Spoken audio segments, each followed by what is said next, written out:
வணக்கம் தோழர்களே. இந்த வீடியோவில் நம்ம என்ன பார்க்க போகிறோம்னு பார்த்தீங்கன்னாக்கா ரேண்டம் ரெட்ஸ் ரியாக்ஷன் சீரிஸோட 7வது எபிசோட். ரொம்ப பேசாமல் டேரெக்டாக வீடியோக்குள்ளே போயிடலாம் வாங்க.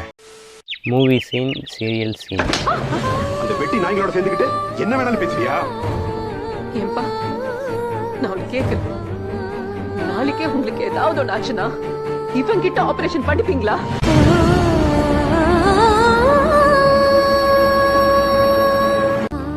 இவன் எழுதி கொடுத்த மாத்திரைய என்னைக்காவது நீ வாங்கி சாப்பிட்டிருக்கியாமா?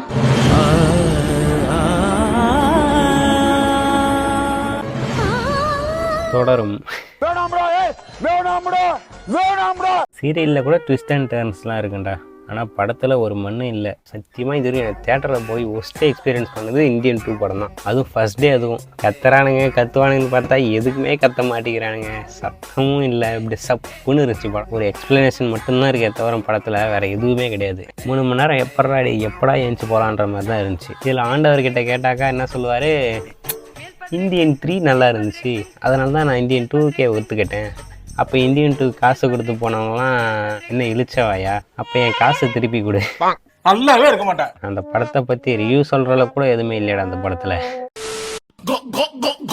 மங்காத்தாவா ஏன் கம்பேர் பண்றாங்க? ஏன்னா தளபதி இதுல வில்லனா பண்ணிருக்காரு. இல்ல அது ஓகே. அதுக்கும் இதுக்கும் என்ன கம்பேரிசன்? பொருளா என்ன கம்பேரிசன்னா தளபதி வில்லனா பண்ணிருக்காரு இல்லையா? அப்படிலாம் இல்ல, அது ஏதோ பண்ணிருக்காரு அவர். ஆமா, ஏதோ பண்ணியிருக்காரு. நான் கூட ட்ரெய்லர் பார்த்துட்டு அப்படி இருக்கும் இப்படி இருக்கும், சரி அப்பாவும் பிள்ளையும் சேர்ந்து எத்தனை விஜய் நடிக்க போகிறாங்க அப்படி இப்படின்னு ஐப்பெலாம் இருந்துச்சு. போய் படத்தை பார்த்தா கொஞ்சம் சப்புன்னு இருக்க மாதிரி தான் இருந்துச்சு. சின்ன வயசு விஜய் எதுக்கு எடுத்துகிட்டு வந்தாங்கன்னு தெரில. ஒரு கொஞ்சம் நிமிஷம் தான் எடுத்துகிட்டு வந்தாங்க. தெரியும், அதை 10 செகண்ட் கூட மேக்ஸிமம் வந்திருக்க மாட்டார் போல் அந்த சீனில். சரி இது மேலே படமே எடுக்க மாட்டார், அரசியல்லாம் வரும் போல படத்தில் அப்படின்னு நினச்சேன். பார்த்தா படத்தில் அப்படிலாம் எதுவுமே இல்லை. மாநாடுலேயும் அதே பாம் கான்செப்ட் தான், இந்த படத்துலேயும் அதே பாம் கான்செப்ட் தான். அப்படியே மாற்றி போட்டு எடுக்கிறாங்க. என்னடா இது டே. இப்போ வர பெரிய ஆக்டருங்களோட படத்தெல்லாம் கடைசியில் இன்க்ரீடியன்ஸில் கொடுத்துறானுங்க. பார்ட் 2க்கு லீடு கொடுக்குறாங்க. பார்ட் 2க்கு பாரு, தளபதிக்கு பார்ட் 2க்கு லீடு கொடுத்துருக்காங்க. அவர் இதுக்கு மேலே படமே நடிக்க மாட்டேன்னு வேறு சொல்கிறாரு. சார் தளபதியா எனக்கு தெரிஞ்சு அடுத்து எஸ்கே சிவகார்த்திகேயன் அங்கிள் அவர் தான் வருவார்னு நினைக்கிறேன். நம்பிட்டு கொடுப்போம், நம்பி கொண்டா நாங்கள் இறங்கும் உள்ள. அடுத்து தலையோட பவர்லாம் எடுத்துட்டு போய் தனுஷ் அவர்கிட்ட கொடுத்துருவாங்க போல. உங்களுக்கு ஹார்ட் பீட் லேப்டாப் அடிக்கும். தனுஷ் தான் அடிக்கும். Really nigga? தனுஷ் கல்கி வர்சஸ் கோட் வர்சஸ் இந்தியன் 2 ராயன்லாம் கணக்கில் சேர்க்காதீங்க, ஓரமாக போடுங்க. இந்த 3த்துல எந்த படம் நல்லா இருக்குது அப்படின்னு கேட்டிங்கன்னா எனக்கு தெரிஞ்சு கல்கியில் நல்லா கிராஃபிக்ஸ் ஒர்க் எல்லாம் நல்லா வேறு லெவலில் இருந்துச்சு. கோட்டில் பெருசாக கதை எதுவும் இல்லாத மாதிரி கொஞ்சம் சப்புன்னு இருந்த மாதிரி தான் இருந்துச்சு படம். இந்தியன் 2லாம் லிஸ்ட்லேயே சேர்க்காதீங்க, அவ்வளோ கேவலமாக இருந்துச்சு படம். உங்களுக்கு இந்த 3த்துல எந்த படம் பிடிச்சிருக்குன்னு சொல்லி மறக்காமல் கமெண்ட்டில் சொல்லிட்டு போங்க. அதனால் இதுதான்டா ட்விஸ்ட்டு. ஓகே, என்ன ட்விஸ்ட்டுன்னு பார்க்கலாம். இங்க பாருங்க, எங்களோட வழக்கப்படி பொண்ணு பாக்குறப்பவே பொண்ணை எடை போட்டு பொண்ணு எவ்வளவு எடையோ அவ்வளோ தங்கத்தை நீங்க எங்களுக்கு வரதட்சணையா கொடுக்கணும். அவ்வளவுதான் செத்த. இது ஏற்கனவே பாரமா இருப்பா, அந்த அளவுக்கு தங்க வர போறோம். யூ ஹேவ் நோ சாய்ஸ்ங்க. வரதட்சணை கொடுத்து தானே ஆகணும். அட்வான்ஸ் புக்கிங் நினைச்சுக்கோங்க, என்ன நம்புங்க. தங்கத்தை தின்றீங்களா? ஐயா, இதெல்லாம் ஒரு பாரோன்னு சொல்லிக்கிட்டு முள்ளு நகர கூட இல்ல. என்னடா தம்பி, வீட்டுல இவ்ளோ நகரா இருக்கா? சரி விடு, மிச்சத்தை பணத்தை வச்சு அட்ஜஸ்ட் பண்ணிப்போம்.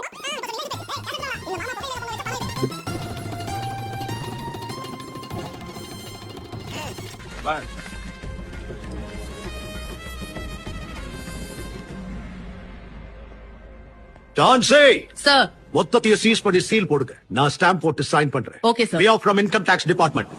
என்னடா ட்விஸ்டடா இதுக்கு பேர்? டே ட்விஸ்ட்டு தான், ஆனால் இவ்வளோ கேவலமான ட்விஸ்ட்டாக நான் பார்த்ததே இல்லைடா எந்த படத்துலையும். பொண்ணு பார்க்க வராங்கன்னா தெரியாம கூட மாடா இருக்கும்.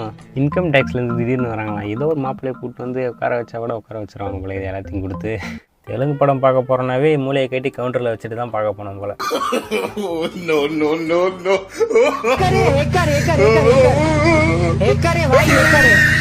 என்ன கன்றாவியோ.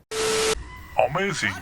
இப்படி ஒரு டெக்னாலஜி நானே பார்க்கல சார். அவரு ஐபோன் தொடும்போது நாங்க எதிர்பார்க்கவே இல்லை. ஐபோன்ல இவ்வளவு வர்மத்தை வச்சிருப்பாரு நாங்க நினைச்சு கூட பார்க்கல. ஒரு பவர் பட்டனை வச்சு அவர் வந்து ஒரு செல்ஃபி எடுத்தாரு. நாங்க பார்த்தோம், ஷாக் ஆயிட்டோம். எங்களுக்கு actually we see lot of option in the iPhone, but we never seen that little button give the selfie so nice. நீங்க அடுத்த ஐபோன் 16ல இந்த ஒரு ஆப்ஷனை நீங்க கொண்டு வந்தீங்கன்னா ஐஃபோன் 16ல அந்த ஆப்ஷனை எடுத்துகிட்டு வந்துட்டாங்க போல். அது எப்படி படத்துக்கு முன்னாடி அவர்கிட்ட அது அந்த ஃபோன் கிடச்சிச்சின்னு தெரியல. இல்லைனா ஐஃபோன் டீம் அந்த படத்தை பார்த்துட்டு அந்த ஃபீச்சர் எடுத்துகிட்டு வந்துச்சா, அன்றே கணித்தார் ஆண்டவர். நான் கூட ரொம்ப நாளாக எதிர்பார்த்துட்டு இருந்தேன் தோழர்களே. ஐஃபோனில் எனக்கு பிடிக்காத ஒன்று எதுனாக்கா வீடியோ எடுக்கும்போது பாஸ் பட்டன் இருக்காது. ஆனால் இப்போ எடுத்துகிட்டு வந்துட்டாங்க. எனக்கு அது ரொம்ப மகிழ்ச்சியாக இருக்குது. ஆனால் இதில் என்ன ஒரு ட்விஸ்ட்டுனா என்கிட்ட ஐஃபோனே இல்லை. ரொம்ப நாள் ஆசைங்க வாங்கணும்னு.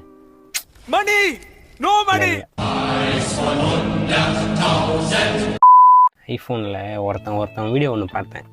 இருங்க காட்டுறேன். எங்கேது இதோ இருக்கு பாரு. Please help me, I need a small help, gift me only. ₹1 10 இந்த ஜிபேக்கு அனுப்புங்க. என்ன வாங்குறதுக்கு? ஐஃபோன் 15 வாங்குறதுக்கு. இதுக்கு எத்தனை லட்சம்? 1,11,000 லைக் போட்டிருக்காங்க. லைக் போட்டவன் ஒவ்வொருத்தனும் ₹1 அனுப்பிச்சிருந்தானா கூட அவன் மணி ஐஃபோனே வாங்கிட்டு இருப்பான். ஐஃபோன் 15 ப்ரோ மேக்ஸே இப்போ வாங்கிட்டு இருப்பான். எப்படியெல்லாம் கிளம்பிட்டாங்க இப்போ டிஜிட்டல் இந்தியா. ஆன்லைன்லேயே பிச்சை எடுக்க ஆரம்பிச்சிக்கிறாங்க.